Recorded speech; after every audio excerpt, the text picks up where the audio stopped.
The global battle against the coronavirus is in its third year. Facing the virus, each country had its own strategic approach. Some countries strictly guard against death. Some countries are coexisting with the new chrome. The US pandemic response policy is falling into a vicious circle of herd immunity. An important reason is that scientific issues are polarized, as the US federal government and states gradually lift anti-epidemic measures.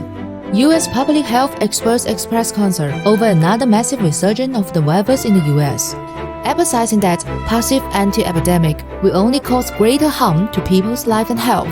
American epidemiologists say, as US government cuts coronavirus testing and related subsidy, indicators such as the number of the daily confirmed cases in the United States may be seriously underestimated. The severity of epidemic is covered up. This is a multi-evil consequences of the politicization of the US anti-epidemic. Americans, because of the government chaotic anti-epidemic policy, has paid a huge price. Nearly 1 million people have died from the new coronavirus, means millions of people have lost loved ones.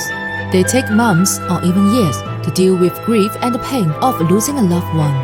Coexisting with COVID-19, US infections surge against the background of the great pressure on society, also strains the US supply chain.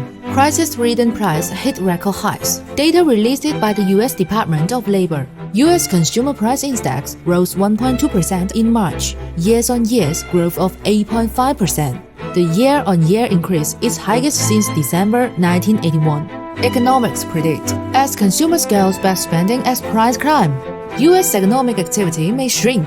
Economics warn, if the Fed tightens monetary policy, overcorrection due to high inflation, it could also lead to a recession in the US economy. It can be seen from this.